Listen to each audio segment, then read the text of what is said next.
인자가 자기 영광으로 모든 천사와 함께 올 때 자기 영광의 보좌에 앉으리니 모든 민족을 그 앞에 모으고 각각 구분하기를 목자가 양과 염소를 구분하는 것 같이 하여 양은 그 오른편에 염소는 왼편에 두리라. 그때 임금이 그 오른편에 있는 자들에게 이르시되 내 아버지께 복받을 자들이여 나와 창세로부터 너희를 위하여 예비된 나라를 상속받으라. 내가 줄일 때에 너희가 먹을 것을 주었고 목마를 때에 마시게 하였고 나그네 되었을 때에 영접하였고 헐벗었을 때에 옷을 입혔고 병들었을 때에 돌보았고 옥에 갇혔을 때에 와서 보았느니라. 이에 의인들이 대답하여 이르되 주여 우리가 어느 때에 주께서 줄이신 것을 보고 음식을 대접하였으며 목마르신 것을 보고 마시게 하였나이까? 어느 때에 나그네 되신 것을 보고 영접하였으며 헐벗으신 것을 보고 옷 입혔나이까? 어느 때에 병드신 것이나 옥에 갇히신 것을 보고 가서 배웠나이까 하리니 임금이 대답하여 이르시되 내가 진실로 너희에게 이르노니 너희가 여기 내 형제 중에 지극히 작은 자 하나에게 한 것이 곧 내게 한 것이니라 하시고 또 왼편에 있는 자들에게 이르시되 저주를 받은 자들아 나를 떠나 마귀와 그 사자들을 위하여 예비된 영원한 불에 들어가라. 내가 줄일 때에 너희가 먹을 것을 주지 아니하였고 목마를 때에 마시게 하지 아니하였고 나그네 되었을 때에 영접하지 아니하였고 헐벗었을 때에 옷 입히지 아니하였고 병들었을 때와 옥에 갇혔을 때 돌보지 아니하였느니라 하시니 그들도 대답하여 이르되 주여 우리가 어느 때에 주께서 줄이신 것이나 목마르신 것이나 나그네 되신 것이나 헐벗으신 것이나 병드신 것이나 옥에 갇히신 것을 보고 공양하지 아니하더이까? 이에 임금이 대답하여 이르시되 내가 진실로 너희에게 이르노니 이 지극히 작은 자 하나에게 하지 아니한 것이 곧 내게 하지 아니한 것이니라 하시리니 그들은 영벌에 의인들은 영생에 들어가리라.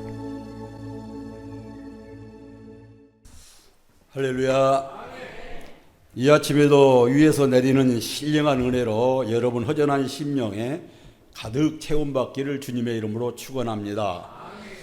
잠시 기도합니다. 수고하고 무거운 짐진 자들아 다 내게로 오라. 내가 너희를 쉬게 하리라.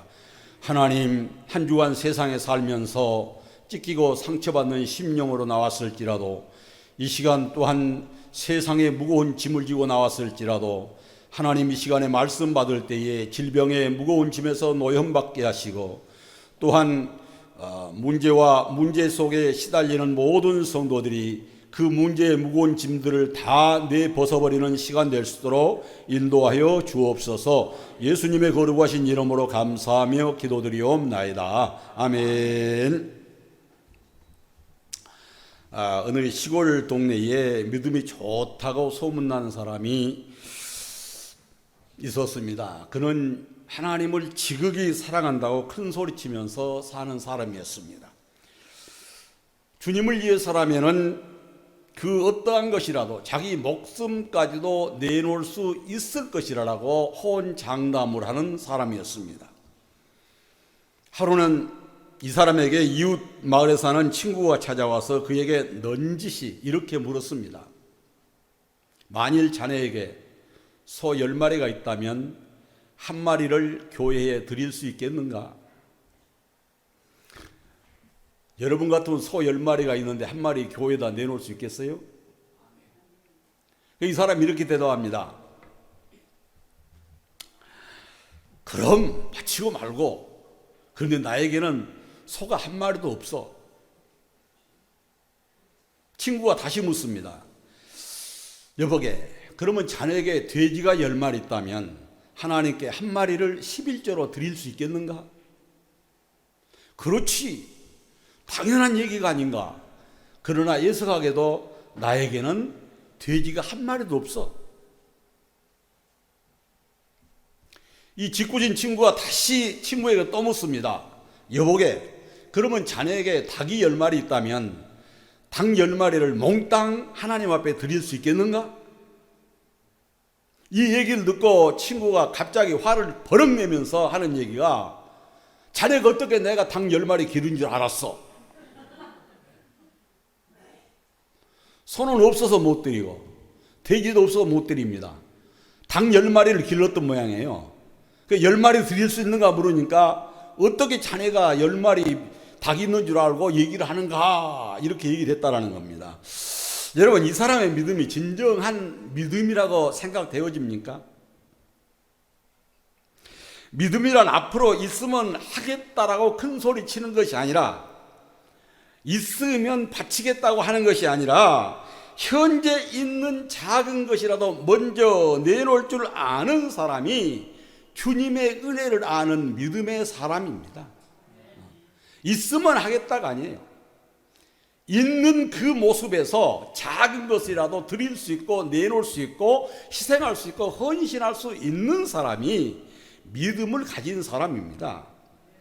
나중에 충성한다고 말하지만 안 되죠.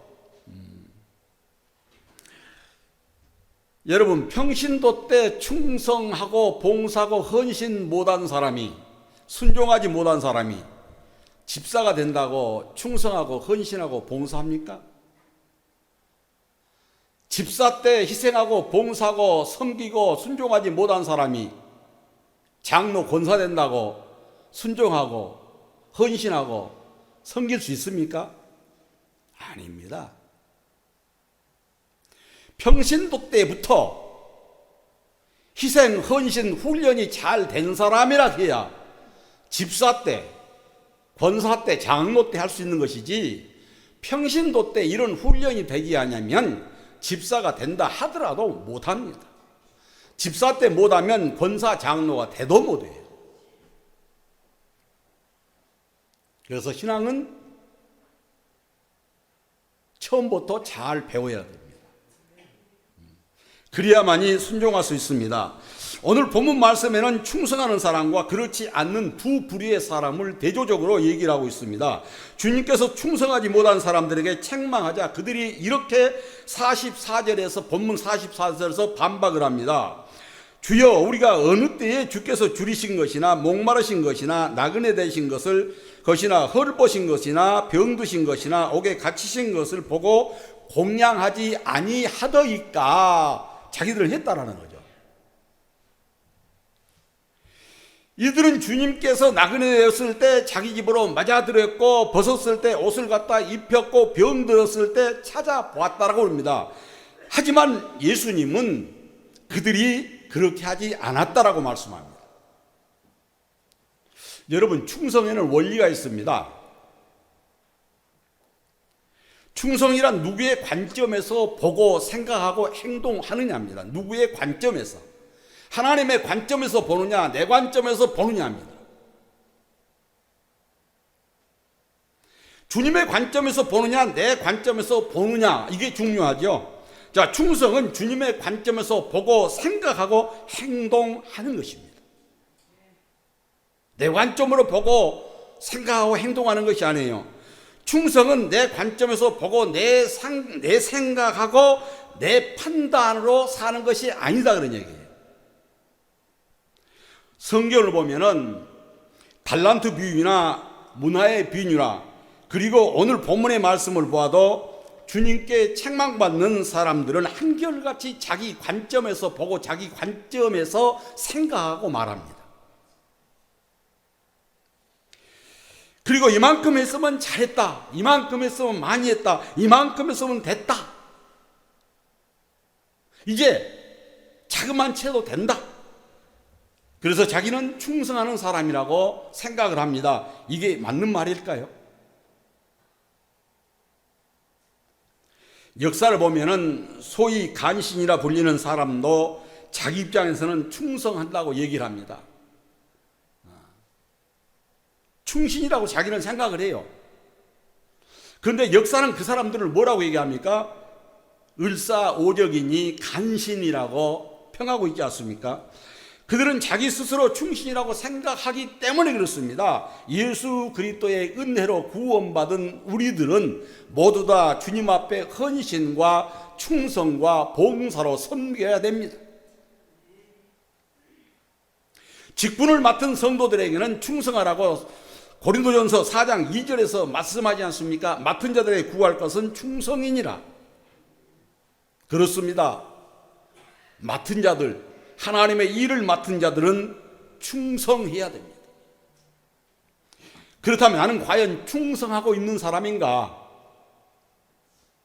나는 과연 교회에서 충성하고 있는 성도인가? 한번 이 시간에 각자가 생각해 보시기 바랍니다.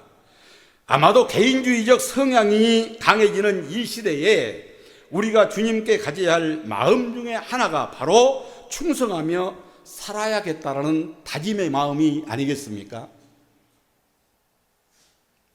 내가 좋으면 다 좋다고 생각하는 이런 시대에 우리가 가져야 할 신앙의 자세는 뭐니 해도 충성의 삶의 모습을 갖고 사는 것입니다. 그렇다면 어떤 충성이 주님의 마음을 기쁘게 드리고 주님이 원하는 충성의 삶을 살 수가 있을까요? 자, 오늘 세 가지로 말씀을 요약해서 나누려고 합니다. 첫째로, 온전한 충성은 최선을 다하는 것입니다.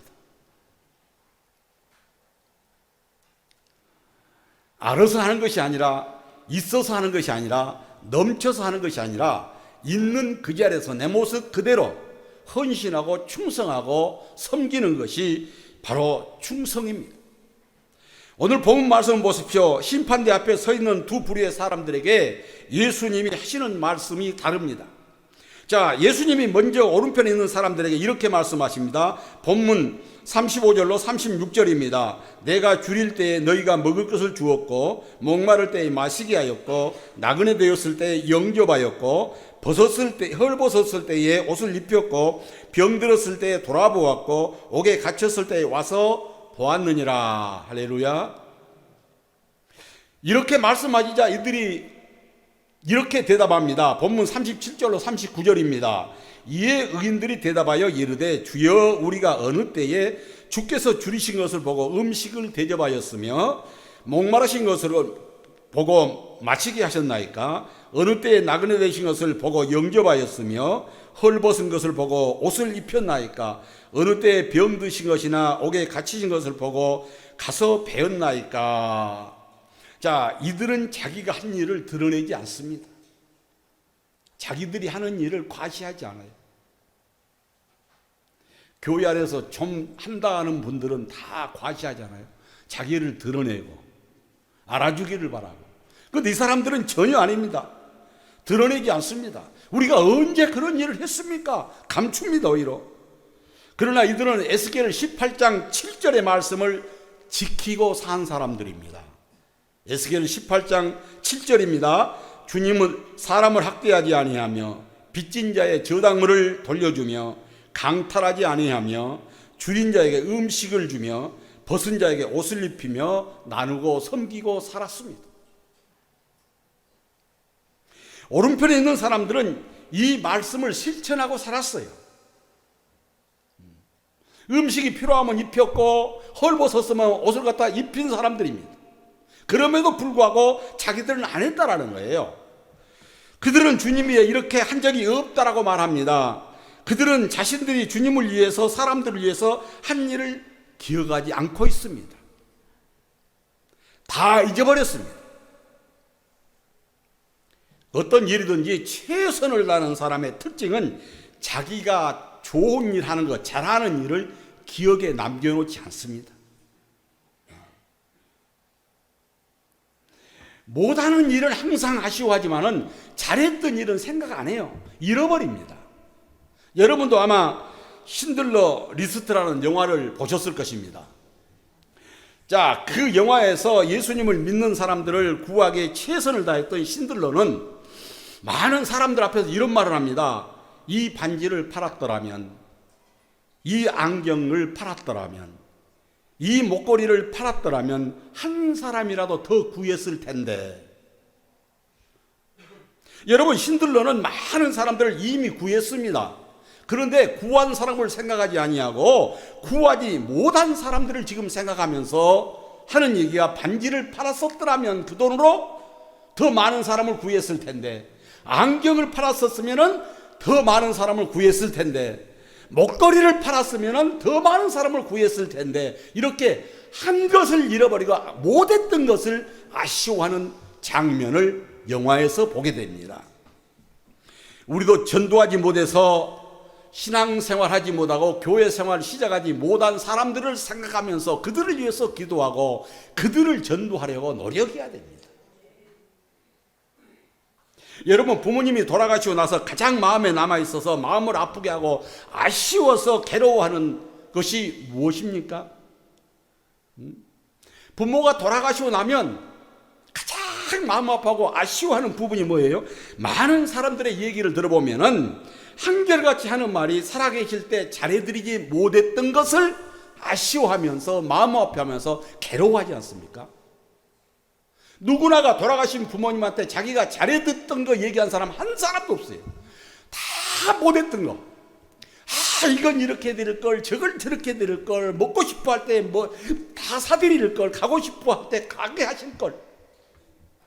못해 드렸던 것만 아쉬워하면서 마음 아파하면서 슬퍼하며 눈물 짓지 않습니까?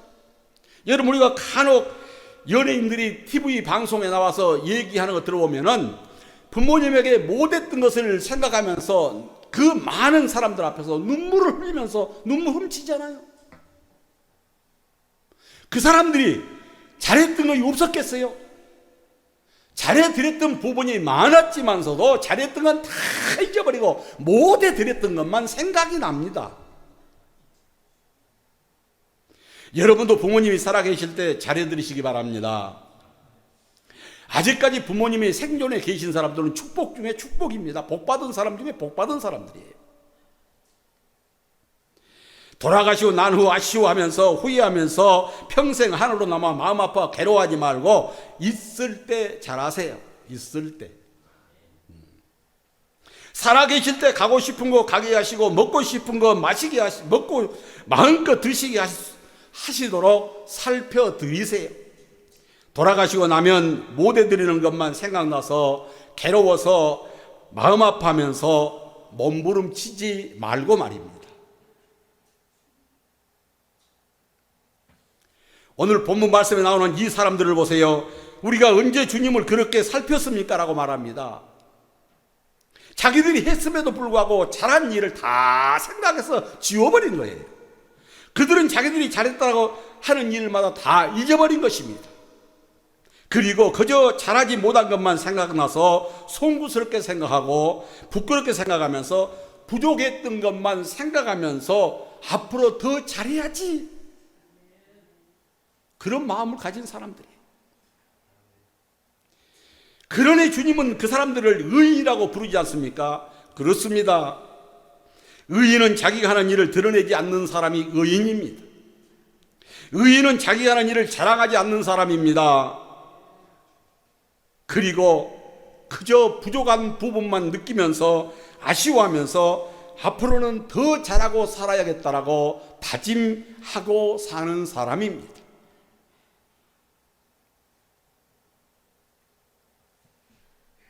평북 정주에 있던 명문 오산학교에 전해지는 이야기가 전해지고 있습니다. 당시 그 동네는 아주 성실한 청년이 살고 있었습니다. 그는 남의 집에서 머슴살이를 하는 신세였습니다. 그는 비록 집안이 가난해서 남의 집에서 머슴살이를 하고 있지만은 그것을 부끄럽게 생각하지 아니하고 당당하게 맡은 일에 최선을 다하여 열심히 주인을 섬겼습니다. 그가 매일 하는 일이 아침이면 주인의 오강을 갖다가 깨끗이 닦아놓는 일이에요. 가장 아침에. 하루 종일 일 가운데 맨 아침에 시작하는 일이 주인의 오강을 갖다 닦는 일입니다. 여러분, 오강이 뭔지 아시잖아요. 젊은 분들은 오강이 뭔지 모르실 거예요. 자, 옛날에 시골에는 화장실이 멀리 있기 때문에 밤에 소변 보러 가기가 머니까 방에다가 단지 같은 도자기로 된 이게 뭡니까? 그 쇠붙이로 됐든 간에 조그만 항아리 같은 단지 같은 게 있어요. 그게 요강이에요. 여러분, 옛날 처녀들이 멀리 시집을 가면은 가마에도 이걸 가지고 갔어요. 왜? 시집가는 길에 혹시라도 급한 일이 생기면 거기다 볼일 보려고 가만에 가지고 갔어요. 이거 요강입니다. 그런데 이 요강을 주인이 반오는 그 요강을 아침마다 깨끗이 닦아놨어요. 주인이 보니까 이 청년이 싸가지가 있어 보여요. 남의 집에서 머슴으로 썩히기는 아깝다는 생각이 듭니다. 그래서 그 청년을 평양에 있는 숭실학교에 학자금을 대주면서 공부를 시켰습니다. 그 청년은 숭실학교를 우수한 성적으로 졸업을 하고 고향으로 내려와서 오산학교 선생님이 됩니다. 이 청년이 바로 민족주의자요 독립운동가로 유명한 조만식 장로님입니다.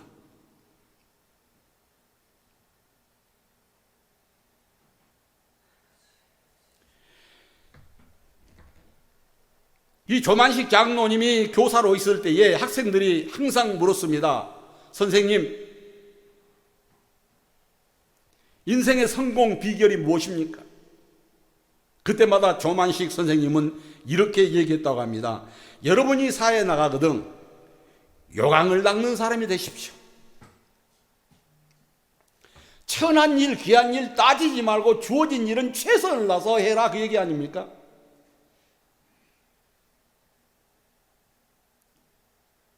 여러분, 남의 배설물 받아놓은 그릇 닦는 것이 좋았겠습니까? 하고 싶었겠어요? 그러나 주인의 것이기에 최선을 다해서 섬겼던 것입니다. 그렇습니다. 온전한 충성은 매사에 최선을 다한 것입니다. 좋은 일이든 나쁜 일이든 굳은 일이든 이익이 되는 일이든 손해가 가는 일이든 최선을 다하는 것이 충성입니다. 매사에 열심을 다하는 것입니다. 나에게 주어진 일이라면 최선을 다해서 열심히 해내는 것이 충성입니다. 이런 사람들에게 주인이 뭐라고 할까요? 그 답이 마태복음 25장 21절에 기록되어 있습니다. 그 주인이 이르되 잘하였도다 착하고 충성된 종아, 내가 적은 일에 충성하였음에 내가 많은 것을 내게 맡기리니 내 주인의 즐거움에 참여할지어다. 아멘. 그렇습니다. 열심을 다하여 최선을 다한 사람이 주인의 즐거움에 참여하게 됩니다.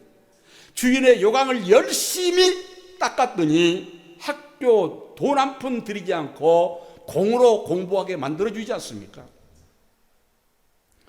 그러니 우리는 내가 할 수 있는 일에 힘을 다해서 충성하고 헌신하고 믿음으로 살려고 부단히 노력해야 될 줄로 믿습니다. 두 번째로 온전한 충성은 한결같은 마음입니다. 한결같은 마음. 원래 충성이란 말 자체가 마음이 나뉘지 않는 것을 말하지 않습니까? 그런 의미입니다. 마음이 나뉘지 않는 것, 이건 충성입니다. 그래서 이 단어는 충성, 믿음 등 여러 가지로 표현해서 사용하고 있는 것을 보게 됩니다. 우리 주님은 이렇게 마음이 나뉘지 않는 사람을 기뻐하십니다. 그런데 살다 보면은 우리의 마음이 자꾸 변질됩니다. 마음만 변하던가요? 우리의 믿음이 자꾸 변질됩니다. 어디 믿음만 변질되던가요? 신앙도 사랑도 변질됩니다. 충성하는 마음까지도 변질됩니다.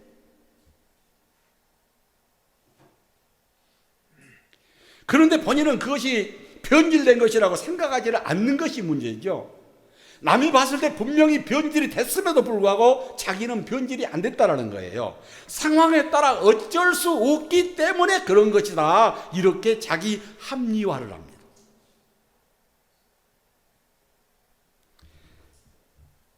그런데 지혜로운 사람은 자기가 변한 것을 알아요. 간혹가다 변했어도 모르고 있는 사람 또한 있습니다. 그런데 자기가 그렇게 변한 이유를 어디서 찾느냐면은 꼭 외부에서 찾는 게 문제예요. 자기가 변한 것을 외부에서 찾으려고 들어요. 환경 때문에, 나에게 주어진 조건 때문에, 너 때문에, 마누라 때문에, 남편 때문에, 자식 때문에, 다른 사람 때문에 그렇게 됐다는 거죠. 자, 그런데 이것이 변질된 사람들의 변명입니다. 이것이 변명이에요. 변질된 걸 깨달았다면 고치려고 노력을 하지 않고 너 때문에, 누구 때문에 자꾸 합리화를 합니다. 못 고쳐요, 이러면. 발전이 없습니다. 변화도 있을 수 없지요. 이것이 바로 변질된 사람들의 변명입니다. 오늘 우리가 읽은 본문 말씀 앞에 나오는 비유가 달란트 비유 아닙니까? 여기도 보면은 충성스러운 종들은 2달란트로 2달란트를 남깁니다. 또 5달란트로 5달란트를 남깁니다. 그런데 1달란트 받은 사람은 1달란트를 갖다가 땅에다 파묻어 놓습니다. 그리고 주인이 왔을 때 그걸 가지고 와서 이렇게 얘기합니다. 마태복음 25장 24절로 25절입니다. 1달란트를 받았던 자는 와서 이르되 주인이여 당신은 굳은 사람이라 심지 않은 데서 거두고 해치지 않은 데서 모은 줄을 내가 알았으므로 두려워하여 나가서 당신의 달란트를 땅에 감추어 두었나이다. 보소서 당신의 것을 가지셨나이다. 이 사람은 남 탓을 합니다. 이 사람은 주인의 탓을 합니다. 그런데 지금 이게 누구의 문제입니까? 자기의 문제예요. 자기의 문제. 주인은 분명히 1달란트를 주면서 가서 그놈으로 돈 벌어 오라고 그랬어요. 돈 벌어 놓으라고 그랬습니다. 그런데 두 사람은 그 돈을 가지고 투자해서 돈을 벌었습니다. 그런데 이 사람은 땅에다 묻어놓고 나중에 주인 핑계를 댑니다. 당신 때문에 나 잘못 없어. 당신이 악한 사람일 때 무서워서 묻어둔 거야.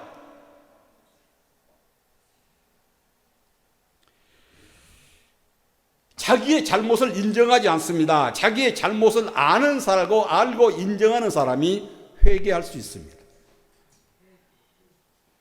자기가 잘못한 걸 알아. 깨달아야만이 반성하고 회개해요. 그래서 이 사람은 결국 하나님 앞에 버림받지 않습니까? 마태복음 25장 30절입니다. 이 무기간 종을 바깥 어두운 데에 내쫓으라. 거기서 슬피 울며 이를 갈고 있으리라. 버림받은 이 사람은 슬피 울면서 이를 갈고 있습니다. 이보다 더 비참한 표현이 어디에 있겠습니까? 온전한 충성을 하는 성도는 남 탓 안 합니다. 한다면 자기 탓을 합니다. 내가 부족하니까, 내가 연약하니까, 내가 게으르니까, 내가 믿음이 약해서, 내가 불순종 때문에. 그렇습니다. 자신이 부족하다고 느끼는 사람만이 회복의 기회를 얻을 수 있습니다. 성장의 기회를 가질 수 있어요. 그러나 끝까지 충성하지 못하는 사람은 남 탓을 하다가 결국 망하고 맙니다.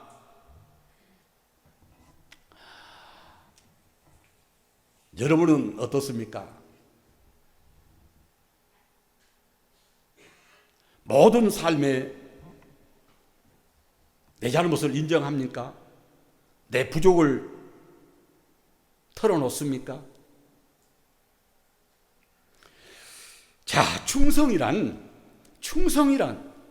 이렇게 자기 합리화를 시키는 것이 아니라 자기의 부족한 부분을 느끼며 깨달으며 더욱더 헌신과 희생된 삶을 통해서 주님을 가까이 하고 교회의 큰 보탬이 되어 일꾼으로 세워져 나가는 것이 바로 충성의 사람입니다.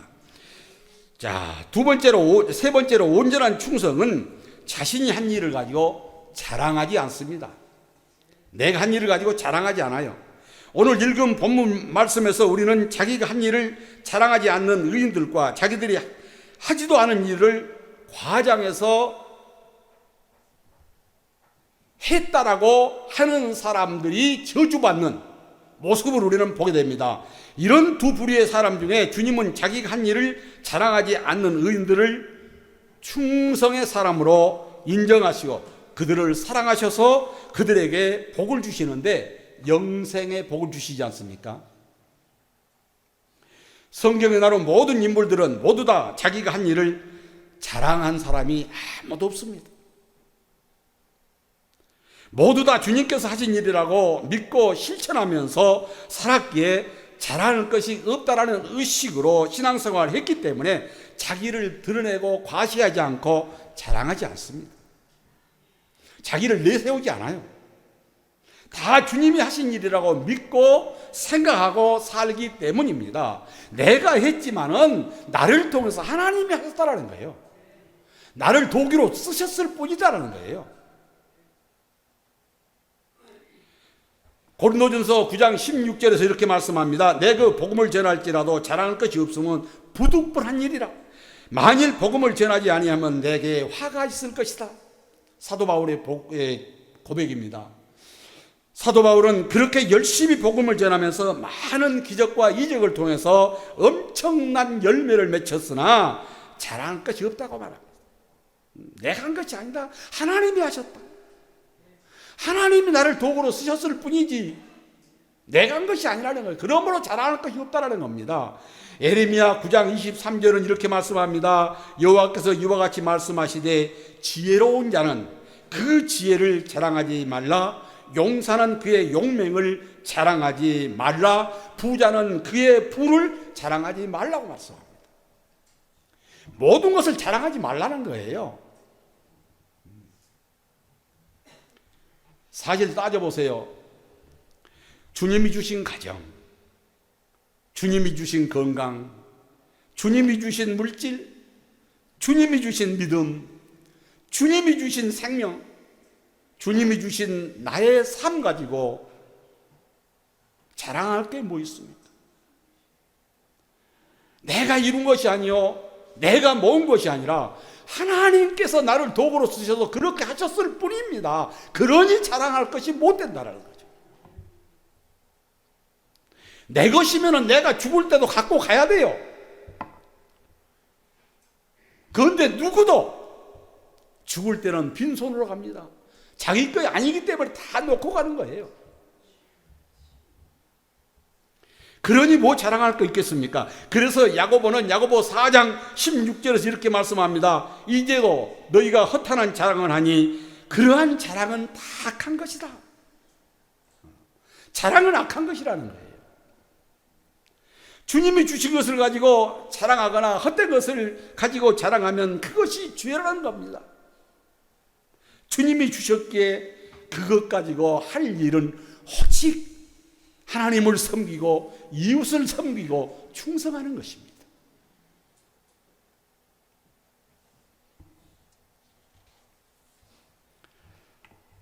사 50년 만에 고향 초등학교 동창생들을 만났습니다. 그런데 친구들이 하는 얘기가 나는 어떻게 해서 돈을 많이 벌었다. 돈 자랑. 나는 내 자식들을 이렇게 길러서 다 성공했다. 한 친구는 집 자랑을 하는데 빌라가 34채가 있답니다. 34채. 그런데 그걸 월세로 다 놓고 월세 받아서 관리하기가 어렵다라면서 푸념을 하면서 자랑을 해요. 야, 그렇게 힘들면은 나눠주지. 응? 그걸 가지고 힘들다면서 그렇게 고생스럽게 자랑하느냐 하는 친구가 있어요.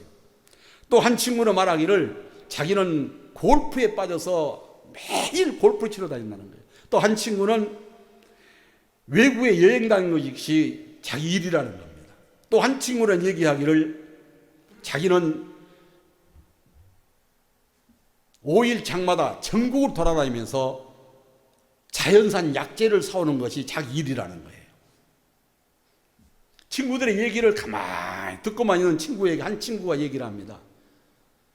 야, 너는 그렇게도 자랑할 것이 아무것도 없냐?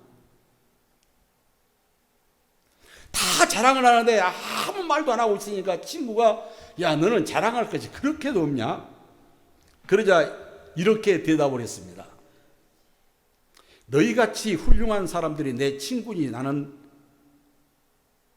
너희들이 자랑스럽다. 그리고 너희 같은 친구들을 주신 하나님께 감사하다. 여러분, 이 얘기가 떨어지는 순간 그곳은 찬물을 끼얹듯이 조용했습니다.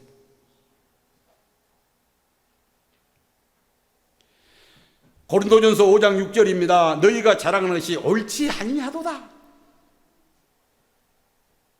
자랑하는 것이 옳지 않다라는 겁니다. 사도 바울은 갈라디아서 6장 14절에 이렇게 말씀합니다. 그러나 내게는 우리 주 예수 그리스도의 십자가 외에는 결코 자랑할 것이 없다.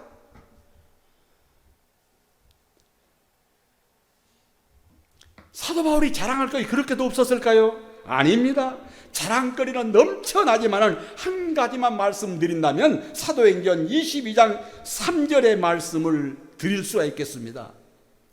그는 유대인으로서 길리기아 다소에서 낳고 이 성에서 자라 가마리엘의 문화에서 우리 조상들의 율법에 엄한 교육을 받았고 오늘 너희 모든 사람처럼 하나님께 열심히 있는 자라.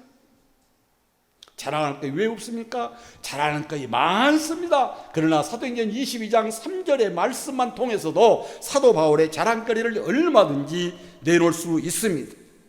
사도 바울이 한 일이 그렇게도 없었을까요? 아닙니다. 고린도서 11장 24절로 27절에 보면은 사도 바울이 주님을 위해서 한 일을 이렇게 열거하고 있지 않습니까? 유대인들에게 40에서 하나가 아마 매를 5번 맞고 3번 태창으로 맞고 1번 돌로 맞고 3번 파선하고 일주야를 깊은 바다에서 지냈고 여러 번 여행해서 강의 위험과 강도의 위험과 동족의 위험과 이방의 위험과 신의 위험과 광야의 위험과 바다의 위험과 거짓 형제 중에 위험을 당하고 수고하며 애쓰고 여러 번 굶고 죽고 헐벗었더라. 하나님의 일을 이렇게 했습니다. 그럼에도 불구하고 왜 자랑할 것이 없다라고 얘기할까요? 그 모든 것이 주님이 주신 은혜로 했기 때문이요. 십자가에서 죽으신 주님이 주신 힘으로 했기 때문에 자랑할 것이 없다라는 겁니다. 주님이 주신 힘으로 했기 때문에 자랑할 것이 없다라는 거예요. 내가 한 것이 아니다. 주님이 나를 도구로 썼을 뿐이다. 그러니 자랑할 것이 없다. 내놓을 것이 안 된다.